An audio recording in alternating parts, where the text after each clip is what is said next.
Good evening students. तो 12th class के जो हम लोग पढ़ रहे थे वेब ऑप्टिक्स में, तो उसी में हम लोग आगे बढ़ते हैं।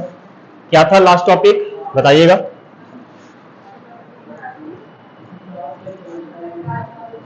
क्या? चलिए, व्यतिकरण में पढ़ रहे थे ना, चैप्टर नंबर 2 व्यतिकरण। और व्यतिकरण में हम लोग बात किए थे कि व्यतिकरण होता क्या है। तो व्यतिकरण को दो कैटेगरी में बांटे थे। एक था आपका संपोषी व्यतिकरण। क्या था? संपोषी व्यतिकरण। और एक था आपका विनाशी व्यतिकरण, है ना, विनाशी व्यतिकरण। संपोषी व्यतिकरण में देखे थे कि जब दो प्रकाश तरंगे जिसकी आवृत्ति अगर एक समान हो और दोनों सेम डायरेक्शन में जा रही है, तो अध्यारोपण के बाद इसका जो हम लोग को प्राप्त होता है, परिणामी तरंग जो प्राप्त होता है, उसका आयाम अवयवी तरंगों के आयाम से ज्यादा होता है। जैसे कि हम बताए थे, मान लो एक ये तरंग है और एक ये तरंग है, और अगर इन दोनों का अध्यारोपित कर दे तो जो परिणामी तरंग उसका आयाम क्या होगा? ज्यादा होगा। तो इस प्रकार से जो व्यतिकरण बनता है उसे कहते हैं संपोषी व्यतिकरण। और विनाशी व्यतिकरण में देखे थे कि मान लो एक ये तरंग है और इसी के अपोजिट में एक ये तरंग है, तो दोनों के अध्यारोपण के फलस्वरूप जो तरंग प्राप्त होता है उसका आयाम दोनों के आयाम के तुलना में क्या होता है? छोटा होता है। इसे कहते हैं विनाशी व्यतिकरण। दोनों व्यतिकरण में हम दोनों के पथांतर की बात किए थे, सॉरी कलांतर की बात किए थे दोनों के।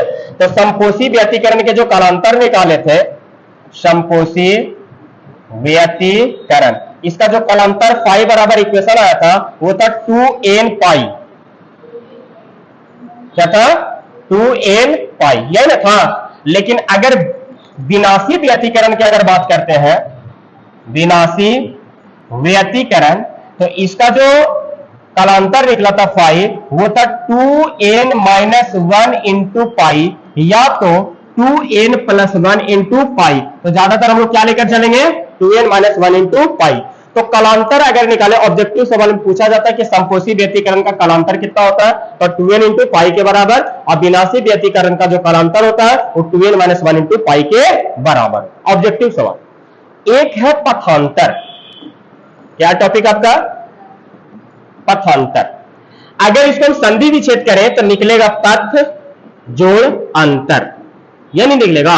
और अंतर का मतलब क्या होता है बाबू? डिफरेंस या घटाना।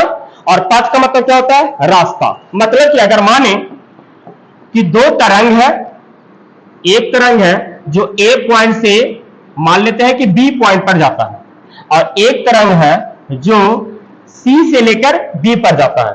अब दोनों तरंग की रास्ता की लंबाई अलग अलग है कि नहीं है? बड़ा कौन? ए बी वाला बड़ा कि बीसी वाला? बीसी वाला। तो अगर अंतर निकालेंगे, पथांतर, पथों के अंतर, तो निकलेगा क्या? तो बीसी माइनस ए बी, यही ना निकलेगा। इसके रास्ते की लंबाई और इसके रास्ते की लंबाई, दोनों के बीच में जो अंतर होगा उसी को क्या कहते हैं? पथांतर। किसके लिए? तरंग के लिए। तो जब दो तरंगों की रास्ते की लंबाई, अगर लंबाइयों के बीच अंतर जो निकालते हैं उसी को क्या कहते हैं? पथांतर कहते हैं। तो हम कलांतर, कला का मतलब एंगल बताए थे। कलांतर में कला का मतलब क्या बताए थे? एंगल। और कलांतर मतलब कला जोड़ अंतर, यानी एंगल में कितना का डिफरेंस होगा। तो संपोषी व्यतिकरण के एंगल में डिफरेंस 2n इंटू पाई के बराबर होगा। अब n का वैल्यू यदि 1 2 3 रखे थे तो निकलकर आया था कितना बाबू? तो या तो ये 0 होगा, ये ना होगा, या तो ये 2 पाई होगा, या तो 4 पाई होगा, या तो 6 पाई होगा, या तो 8 पाई होगा। यानी कि संपोषी व्यतिकरण का कलांतर क्या क्या हो सकता है? 0, 2 पाई, 4 पाई, 6 पाई, 8 पाई। लेकिन अगर विनाशी व्यतिकरण के कलांतर की अगर बात करते हैं, तो अगर n बराबर 0 पुट करते हैं बाबू, तो ये पूरा टर्म कितना हो जाएगा? 0। तो निकल कितना आएगा? तो या तो पाई हो सकता है, या तो 3 पाई होगा, या तो 5 पाई होगा, या तो 7 पाई होगा, या तो 9 पाई होगा। डॉट डॉट डॉट ऐसे कर सकते हैं आगे तक। यानी कि संपोषी व्यतिकरण का कलांतर 0, 2 पाई, 4 पाई, 6 पाई, 8 पाई हो सकता है। विनाशी व्यतिकरण का कलांतर पाई, 3 पाई, 5 पाई, 7 पाई, ये सब हो सकता है। लेकिन अगर पथांतर की बात करते हैं, वो क्या क्या होगा? तो पथांतर निकालने के लिए कलांतर और पथांतर में एक संबंध बताया गया। कलांतर को दर्शाते किस चीज से? फाई से। और पथांतर को दिखाएंगे डेल्टा एक्स से। किस चीज से? डेल्टा एक्स से। तो दोनों के बीच में एक संबंध बताया गया है। और कहते बताया गया क्या कि जो ये कलांतर है फाई है, 2n बटा लेमडा और गुने पथांतर। क्या होगा? 2n बटा लेमडा इंटू पथांतर, यानी कि फाई बराबर 2n बटा लेमडा इंटू डेल्टा एक्स। ये दोनों के बीच में संबंध बताएगा। कालांतर किसके बराबर? तो पथांतर के 2n बटा लेमडा के बराबर होगा। लेमडा क्या है बाबू? तरंग दैर्घ्य। किसका तरंग दैर्घ्य? तो जिस तरंग का हम पथांतर या कालांतर निकालेंगे उसका तरंग दैर्घ्य। लेमडा क्या हो गया? तरंग दैर्घ्य। इनका वैल्यू 1 2 3 4 5 6 जहां तक लेके चले जाएंगे। क्लियर है? तो कालांतर 2n बटा लेमडा इंटू पथांतर के बराबर होता है। अब अगर हमको कालांतर पता है तो उसका पथांतर नहीं निकाल सकते हैं? हाँ या ना? तो पथांतर अगर निकालने की कोशिश करें हम, ध्यान दीजिए, पथांतर, तो समपोषी व्यतिकरण का पथांतर कितना होगा बाबू? समपोषी व्यतिकरण, देखिए इक्वेशन है मेरे पास phi is equal to 2n बटा लेमडा इंटू डेल्टा एक्स, यही ना है? अब बताइए समपोषी व्यतिकरण का पथांतर कितना? 2n पाई। क्या होता है? 2n पाई। तो फाई की जगह पुट कीजिए 2n पाई बराबर में 2n बटा lambda into delta x. Cut रहा है कुछ? 2 से 2, n से n, पाई क्या है? n है ना? ठीक है, लेमडा इधर आ जाएगा, यानी pi into lambda is equal to delta x. कोई दिक्कत होगा कि नहीं होगा? यानी कि अगर हम बोले कि समपोषी व्यतिकरण का पथांतर कितना होगा, तो पाई इंटू लेमडा के बराबर। अगर इसी प्रकार से हम विनाशी व्यतिकरण के निकाले तब, विनाशी व्यतिकरण, अगर विनाशी व्यतिकरण का अगर पथांतर निकालते हैं बाबू, तो इक्वेशन क्या है हमारे पास? फाई बराबर 2n लेमडा, 2n बटा लेमडा इंटू में डेल्टा एक्स। अब बताइए विनाशी व्यतिकरण का कालांतर कितना होता है? 2n माइनस 1 इंटू में पाई बराबर में 2n बटा lambda into delta x. Cut रहा है कुछ? अब इधर से लेमडा को क्या कर देंगे? इधर, और 2 पाई कहां आ जाएगा? नीचे। तो क्या हो जाएगा इक्वेशन? इक्वेशन हो जाएगा delta x is equal to 2n minus 1 into pi और बटा में इंटू लेमडा और बटा में 2n। ये हो जाएगा डेल्टा एक्स का, यानी डेल्टा एक्स क्या है? पथांतर। तो ये हो गया समपोषी व्यतिकरण का पथांतर और ये हो गया विनाशी व्यतिकरण का पथांतर। ठीक है, पहले इसको आप नोट कर लीजिए। पथांतर लिख के डाल दीजिए, तो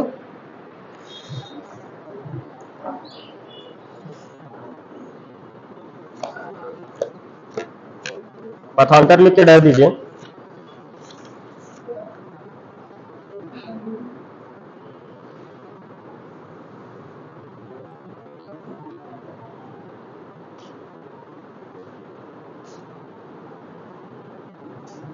लिखिएगा।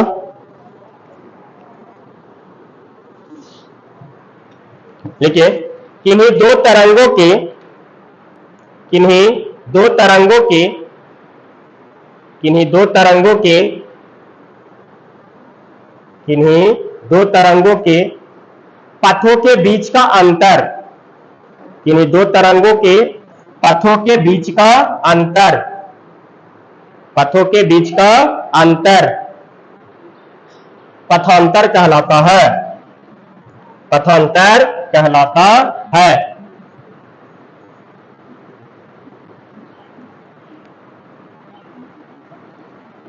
कालांतर इसको दर्शाते हैं फाई से, एवं पथांतर इसको दर्शाते हैं डेल्टा एक्स से। पथांतर में संबंध, संबंध क्या बताए बाबू हम? कि जो कालांतर होता है वो 2 पाई बटा लेमडा इंटू डेल्टा एक्स के बराबर होता है। ये इक्वेशन लिख लीजिए। कालांतर एवं पथांतर में संबंध, पाई बराबर 2 पाई बटा लेमडा इंटू डेल्टा एक्स।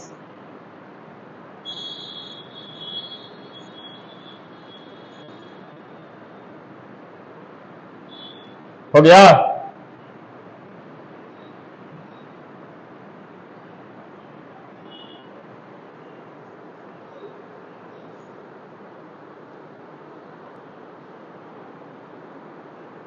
चलिए अब ये आप संपोषी व्यतिकरण के लिए विनाशी। अच्छा यहाँ पे एन लिख दें क्या? क्या होगा यहाँ पे? पाई। क्या होगा? पाई।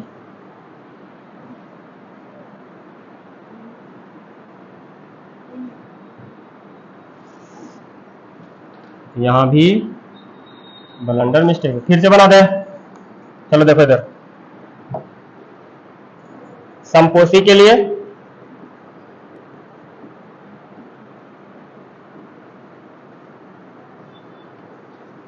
इक्वेशन क्या है? फाई बराबर 2 पाई बटा लेमडा इंटू में डेल्टा एक्स। इसके लिए क्या होता है तलांतर? तो 2n कितना? 2n पाई। यह करेंगे 2n पाई बराबर में 2 पाई बटा में लेमडा इंटू में डेल्टा एक्स। 2 पाई से 2 पाई खत्म, तो डेल्टा एक्स बराबर कितना हो जाएगा? n lambda. किसका पथांतर? संपोषी व्यतिकरण। विनाशी के लिए क्या हो जाएगा? विनाशी व्यतिकरण। विनाशी व्यतिकरण के अगर देखें बाबू तो इक्वेशन है फाई बराबर 2 पाई बटा लेमडा इंटू में डेल्टा एक्स। इसका वैल्यू कितना होता है? तो 2n माइनस 1 इंटू में पाई बराबर में 2 पाई बटा में लेमडा इंटू में डेल्टा एक्स। पाई से पाई खत्म, लेमडा चल जाएगा ऊपर, ये हो जाएगा 2n माइनस 1 इंटू में लेमडा बटा में 2 is equal to delta x. इसलिए डेल्टा एक्स बराबर 2n माइनस 1 इंटू में लेमडा बटा में 2। ये हो गया विनाशी व्यतिकरण का पथांतर। जल्दी से नोट कीजिए तो इसको। बाई मिस्टेक पीछे से पाई की जगह क्या लिखा गया था? n। जल्दी नोट कीजिए इसको।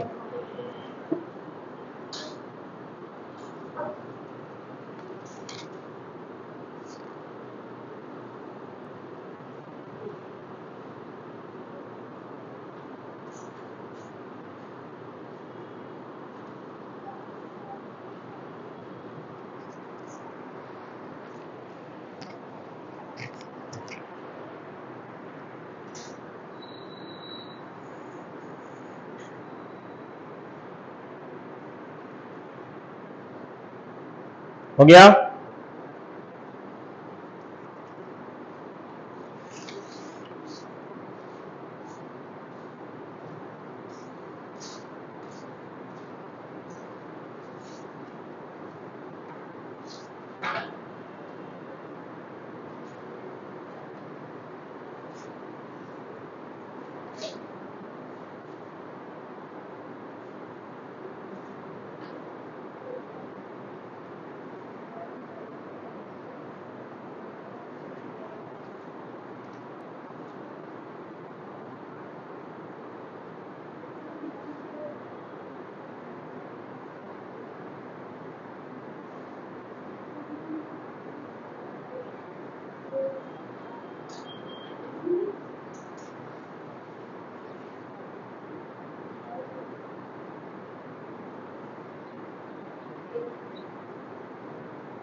नोट हो गया?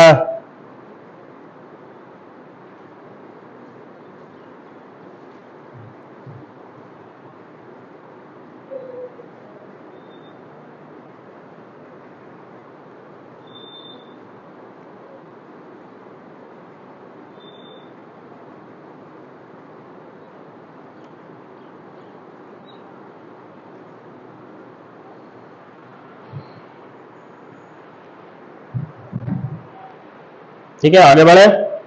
चलिए ध्यान दीजिएगा। देखिए आज जब दो किरणें एक ही आवृत्ति को, और यदि जब दोनों एक ही दिशा में चल रहे हो, तो इस पर एक वैज्ञानिक था जिसका नाम था यंग। ठीक है, वैज्ञानिक क्या नाम था? यंग। उन्होंने एक प्रयोग किया। प्रयोग के आधार पर उन्होंने क्या बताया कि जैसे मान लो कि कोई एक प्रकाश स्रोत है, यह है एक प्रकाश स्रोत, प्रकाश स्रोत। ठीक है, उन्होंने बताया कि इससे जो प्रकाश उत्सर्जित हो रहा है, अब अगर इसके सामने एक स्लिट लगा दें, क्या लगा दें? और इसमें दो छोटा छोटा छिद्र बना दें, तो यहां से जो लाइट है वो इस प्रकार से तो निकलेगा तरंग के रूप में, और जैसे ही यहां से छिद्र के पास जाएगा तो ये जो छिद्र संकरा जो छिद्र बना हुआ है ये एक द्वितीयक प्रकाश स्रोत की तरह कार्य करेगा, और लाइट जैसे ही जाएगा तो यहां से भी लाइट ऐसे उत्पन्न होना शुरू होगा, हाँ या ना, यहां से लाइट इस प्रकार से उत्पन्न होगा।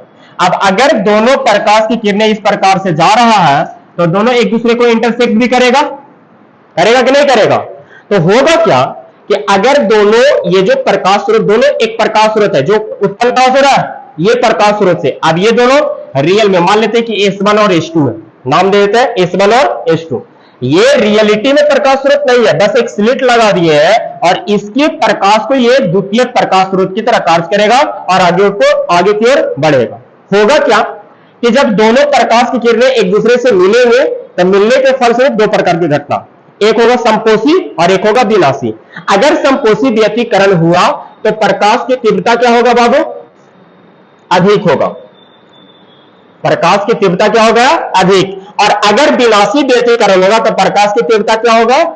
और अगर जिस पॉइंट पे प्रकाश की तीव्रता अधिक होगा वहां पे चमकीला नजर आएगा कि नहीं आएगा, और जहां पर प्रकाश की तीव्रता बहुत कम होगा वहां पे चमकीला बहुत कम होगा, यानी कि डार्क नजर आएगा कि नहीं आएगा। इस प्रकार से देखा गया, अगर इधर एक पर्दा लगाते हैं तो प्राप्त क्या हो गया कि एक जगह पे ऐसा मिला कि हमको डार्क ब्राइट मिला यानी कि चमकीला है, फिर कुछ दूरी पर क्या मिला? डार्क, फिर क्या मिला? ब्राइट, फिर क्या मिला? डार्क। इस प्रकार से ब्राइट और डार्क का एक फ्रिंज, एक पट्टी प्राप्त होता है, इसे फ्रिंज कहते हैं। क्या बोलते हैं? फ्रिंज। क्या बोलते हैं? फ्रिंज। यानी कि मान लो ये ब्राइट है, ये डार्क है, ये फिर से ब्राइट, ये डार्क, ये ब्राइट, ये डार्क। ये बना क्यों? अध्यारोपण के फलस्वरूप। जब अध्यारोपित होकर संपोषी होगा तो तीव्रता अधिक, तीव्रता अधिक तो क्या मिलेगा? ब्राइट, और अगर तीव्रता कम तो क्या मिलेगा?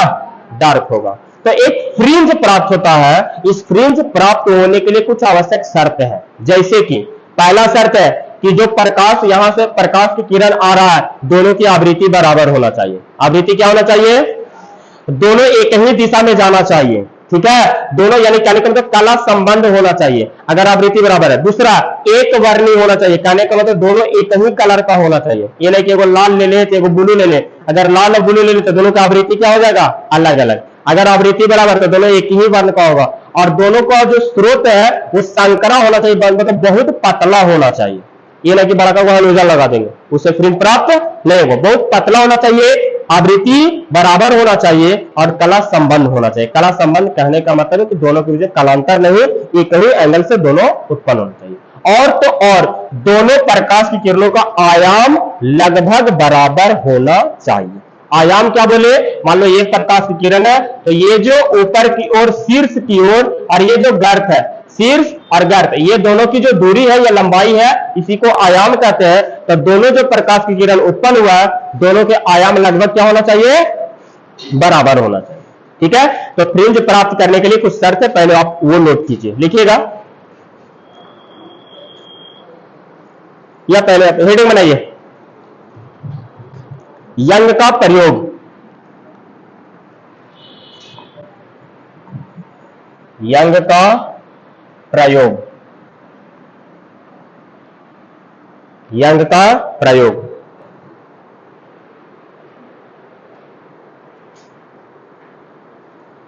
लिखिएगा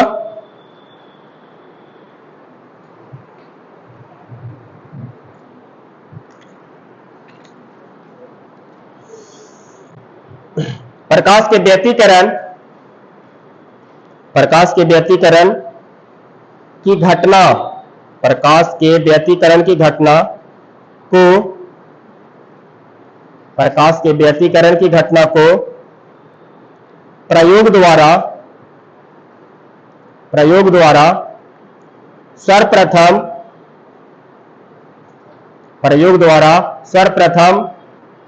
थॉमस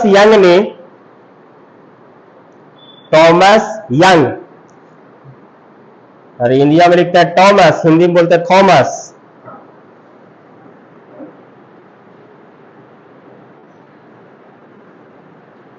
थॉमस यंग ने 1801 ईस्वी में प्रदर्शित किया।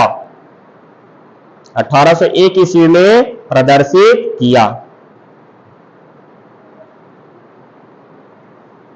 1821 में प्रदर्शित किया।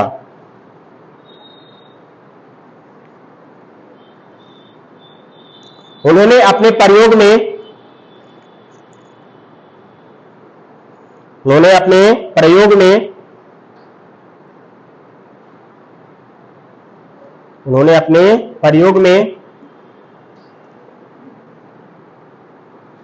एक वर्णी प्रकाश स्रोत को, उन्होंने अपने प्रयोग में एक वर्णी प्रकाश स्रोत, एक वर्णी मतलब एक कलर के, उन्होंने अपने प्रयोग में एक वर्णी प्रकाश स्रोत, एक वर्णी प्रकाश स्रोत, नाम रख देते हैं एस, प्रकाश स्रोत एस लिया, एक वर्णी प्रकाश स्रोत एस लिया, जिसके आगे कुछ दूरी पर,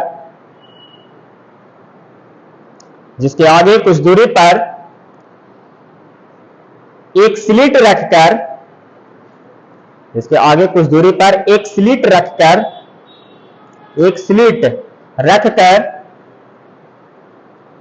उसमें दो संकीर्ण, एक स्लिट रखकर उसमें दो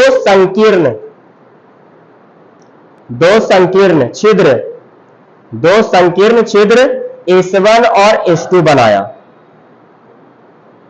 S1 और S2 बनाया, जो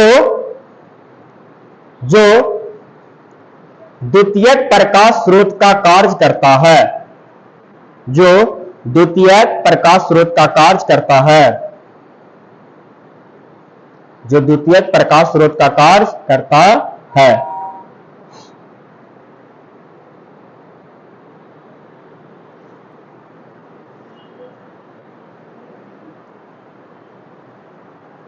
इन दोनों से निकलने वाले प्रकाश की किरणें, इन दोनों से निकलने वाले प्रकाश की किरणें, इन दोनों से निकलने वाले प्रकाश की किरणों की आवृत्ति तथा आयाम, इन दोनों से निकलने वाले प्रकाश की किरणों की आवृत्ति तथा आयाम बराबर होती है,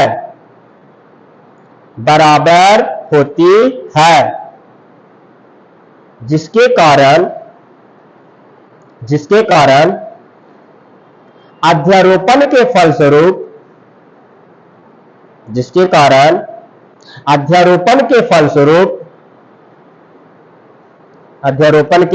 फलस्वरूप, दो क्षेत्र प्राप्त होते हैं, दो प्रकार के क्षेत्र प्राप्त होते हैं, दो प्रकार के क्षेत्र प्राप्त होते हैं। एक चमकीला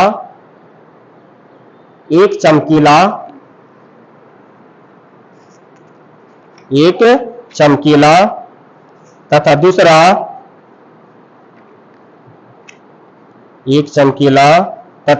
दूसरा डार्क को क्या बोल सकते हैं? या तो चमकीला को दीप्त बोलेंगे, क्या बोलेंगे? दीप्त, और इसको बोल देते हैं अदीप्त। तो चमकीला को ब्रैकेट में लिख लीजिए दीप्त, एक दीप्त तथा दूसरा अदीप्त होता है। अदीप्त मतलब डार्क, अदीप्त मतलब ब्राइट।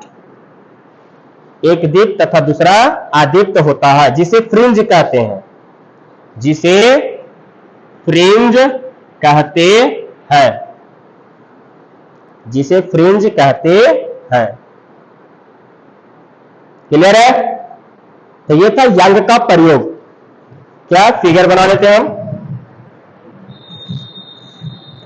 एक क्या रखा बाबू? प्रकाश स्रोत। और कैसा है? एक वर्णी प्रकाश स्रोत। नाम क्या रख देते हैं इसका? एस। इससे जब प्रकाश उत्सर्जित होगा तो इसके आगे कुछ दूरी पर एक स्लिट रखते हैं, इसमें दो संकीर्ण छिद्र बना देते हैं, दो संकीर्ण छिद्र बनाए। अब जैसे ही लाइट जाएगा तो यहां से इस प्रकार से लाइट अगर जाएगा तो यह द्वितीयक प्रकाश स्रोत की तरह कार्य करेगा, और यहां से ये लाइट उत्सर्जित होगा द्वितीयक प्रकाश स्रोत की तरह।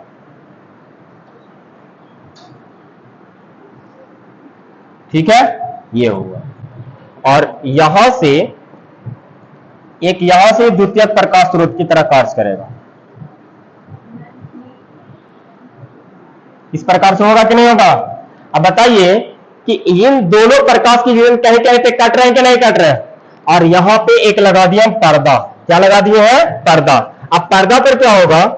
तो कहीं पे एक क्षेत्र बनेगा जहां पे ब्राइट बनेगा और एक क्षेत्र बनेगा जहां पे क्या बनेगा बाबू? डार्क। तो जो व्हाइट वाला से दिखा रहे हैं हम दिखा दे रहे हैं ब्राइट को। किसको दिखा दे रहे हैं? ब्राइट को दिखा दे रहे हैं। और मान लो ब्लू वाला से जो दिखा रहे हैं वो आपका डार्क है। ये क्या है बाबू? डार्क। दोनों की चौड़ाई लगभग क्या होती है? बराबर। तो ये हो गया आपका दीप्त, इसको क्या बोलते हैं? ब्राइट यानी चमकीला। और ये हो गया आपका आदीप्त, जिसको क्या बोलेंगे? डार्क। यानी कि दोनों के अध्यारोपण के फलस्वरूप पर्दा पर कहीं पे चमकीला तो फिर काला, यानी कि डार्क ब्राइट इस प्रकार से एक पट्टी प्राप्त होता है। इसे ही फ्रिंज कहते हैं। क्या कहते हैं इसको? यानी एक दीप्त या एक अदीप्त की जो चौड़ाई होती है उसे फ्रिंज कहते हैं। क्या बोलेंगे? फ्रिंज। अब बताइए फ्रिंज बनने के लिए आवश्यक शर्त क्या क्या है? तो हम क्या बोले? प्रकाश कैसा होना चाहिए? एक वर्णी। आवृत्ति दोनों का क्या होना चाहिए? बराबर। दोनों का कला क्या होना चाहिए? बराबर। और दोनों संकीर्ण होना चाहिए। कैसा होना चाहिए? संकीर्ण। तो एग्जाम में सवाल पूछता है फ्रिंज बनने के लिए आवश्यक शर्तों को लिखें। तो टोटल 4 शर्त याद रखेंगे। 2 नंबर में सवाल आएगा, 2 को लिख देंगे। एग्जाम में ये भी सवाल आता है यंग के प्रयोग का वर्णन करें, तो यंग का प्रयोग और ये फिगर बना लीजिए जल्दी से। फिगर ड्रा कीजिए। ये हो गया आपका S1 और ये हो गया आपका S2।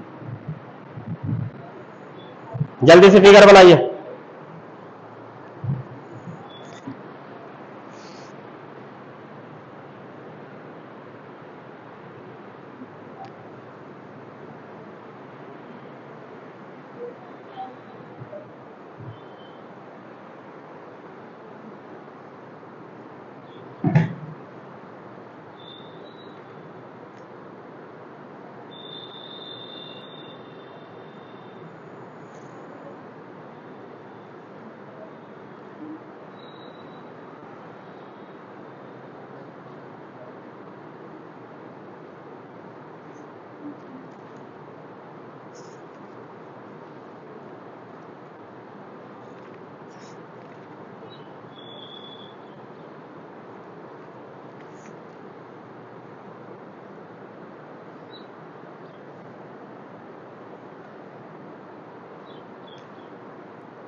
बन गया फिगर।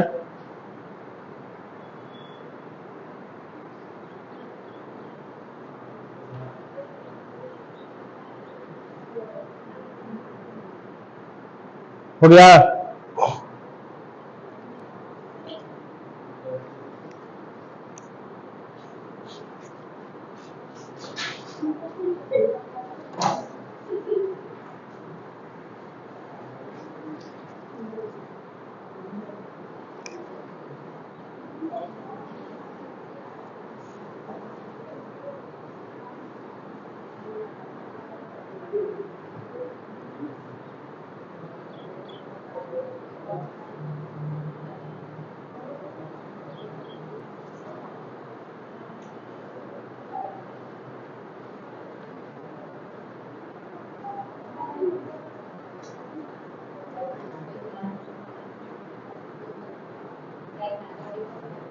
हो गया।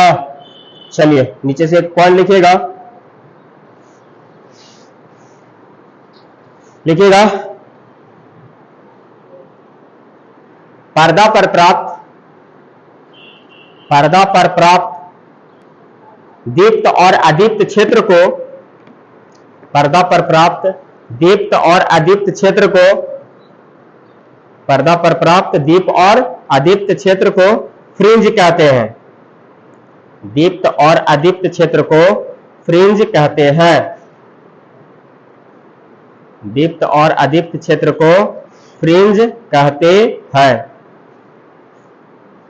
फ्रिंज कहते हैं। क्लियर है? चलिए, तो वो जो डार्क और ब्राइट, डार्क ब्राइट के जो क्षेत्र है बाबू, उसी को क्या कहेंगे हम लोग? फ्रिंज कहेंगे। ठीक है, बन गया फिगर। चलिए, अब है कि फ्रिंज बनने की क्या आवश्यक शर्तें हैं, तो हेडिंग बनाइएगा, फ्रिंज बनने की आवश्यक शर्तें।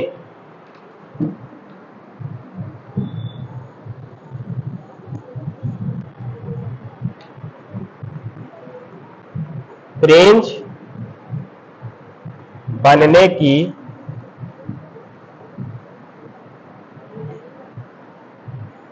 आवश्यक शर्तें, फ्रिंज बनने की आवश्यक शर्तें। तो क्या क्या बताया हम? प्रकाश कैसा होना चाहिए? एक वर्णी, उसकी आवृत्ति क्या होना चाहिए? बराबर। क्या होना चाहिए? उसका आयाम क्या होना चाहिए? आयाम भी लगभग बराबर होना चाहिए। और प्रकाश स्रोत को कैसा होना चाहिए? संकीर्ण, यानी कि बहुत पतला होना चाहिए। अगर ये चार कंडीशन फॉलो करता है तब फ्रिंज बनेगा, यानी डार्क ब्राइट का जो क्षेत्र बन रहा था वो प्राप्त होगा। अगर ये चारों कंडीशन फॉलो नहीं करता है तो फिर फ्रिंज प्राप्त नहीं होगा। लिखिएगा, फ्रिंज बनने के निम्नलिखित शर्तें हैं। फ्रिंज बनने के निम्नलिखित शर्तें हैं। फ्रिंज बनने के निम्नलिखित शर्तें हैं।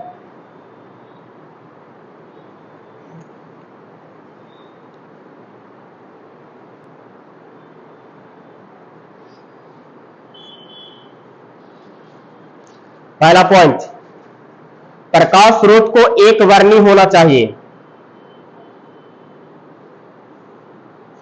प्रकाश स्रोत को एक वर्णी होना चाहिए। एक वर्णी मतलब एक कलर के। प्रकाश स्रोत को एक वर्णी होना चाहिए। पॉइंट नंबर 2, दोनों प्रकाश की किरणों की आवृत्ति बराबर होना चाहिए। दोनों प्रकाश की किरणों की आवृत्ति बराबर होना चाहिए। दोनों प्रकाश की किरणों की आवृत्ति बराबर होना चाहिए। दोनों प्रकाश की किरणों की आवृत्ति बराबर होना चाहिए। थर्ड पॉइंट, दोनों तरंगों का आयाम लगभग बराबर होना चाहिए। दोनों तरंगों का आयाम लगभग बराबर होना चाहिए। दोनों तरंगों का आयाम लगभग बराबर होना चाहिए। दोनों तरंगों का आयाम लगभग बराबर होना चाहिए। पॉइंट नंबर 4, प्रकाश स्रोत को संकरा होना चाहिए। प्रकाश स्रोत को संकरा होना चाहिए। संकरा मतलब बहुत पतला, नैरो। प्रकाश स्रोत को संकरा होना चाहिए। संकरा, नैरो, बहुत पतला। ठीक है, चलिए, तो ये रहा फ्रिंज। यंग का प्रयोग क्या था बाबू? हम लोग देखें कि यंग ने क्या किया। अब देखिए, यंग ने एक छोटा सा दिमाग का लगाया कि दोनों प्रकाश की किरणों की आवृत्ति बराबर होना चाहिए। आवृत्ति बराबर कब होगा बाबू? जब एक ही प्रकाश स्रोत से दो प्रकार के तरंग उत्पन्न हो। उन्होंने ही इसलिए ये एक प्रकाश स्रोत लगाया और आगे एक स्लिट लगाया, ताकि दोनों से जो प्रकाश की किरण निकले वो जनरली निकल कहां से रहा है बाबू? इस प्रकाश के स्रोत से। अगर इसी प्रकाश के स्रोत से दोनों किरणें उत्पन्न हो रहा है तो दोनों की आवृत्ति भी क्या होगा? बराबर होगा। दोनों का आवृत्ति क्या होगा? और दोनों का आयाम भी क्या होगा? बराबर है। इसीलिए यंग ने क्या कि एक प्रकाश स्रोत लेकर और उसके आगे एक स्लिट लगाकर दोनों में एक पतला सा छिद्र यानी कि संकीर्ण छिद्र बना दिया, ताकि इधर जो तरंग प्राप्त हो दोनों तरंगों की आवृत्ति और आयाम क्या हो? बराबर हो। इसलिए इन्होंने ये इस प्रकार से किया। और इस प्रयोग के आधार पे जो पर्दा पर दीप्त और अदीप्त का क्षेत्र प्राप्त हो रहा है, इसे ही क्या कहते हैं, फ्रिंज कहते हैं। और फ्रिंज बनाने के लिए जो शर्त है वो हम लोग नोट आउट कर लेंगे। अब एक लास्ट टॉपिक इस चैप्टर में आपका एक बच रहा, केवल लास्ट टॉपिक, कि यंग के प्रयोग के आधार पर जो फ्रिंज प्राप्त होता है वो फ्रिंज की चौड़ाई क्या होगा और किस पर निर्भर करता है। इसके लिए एक डेरिवेशन है और वो डेरिवेशन एग्जाम में 5 नंबर में पूछा जाता है। ठीक है, तो वो वीवीआई डेरिवेशन होगा, फ्रिंज की चौड़ाई का व्यंजक। क्या होगा, फ्रिंज की चौड़ाई का व्यंजक, यानी कि जो फ्रिंज प्राप्त हुआ है तो होगा ना कि कितना चौड़ा बनेगा। हम बोले कि दोनों लगभग क्या होता है, बराबर। जितना दीप्त होगा उतना ही अदीप्त, कहने का मतलब जितना चमकीला बनेगा उतना ही काला बनेगा, जितना चमकीला उतना ही काला बनेगा। तो इन दोनों के बीच का डिस्टेंस, कहने का मतलब इसकी चौड़ाई कितना होता है, और ये जो चौड़ाई है किस बात पर निर्भर करेगा। तो एक टॉपिक आपका बच गया है, फ्रिंज की चौड़ाई का व्यंजक डेरिवेशन, और एग्जाम में 5 नंबर में पूछा जाता है। तो वो आज ना पढ़ाकर कल पढ़ा। ठीक है, यहां तक आप नोट कर लीजिए। मिलते हैं फिर कल क्लास में।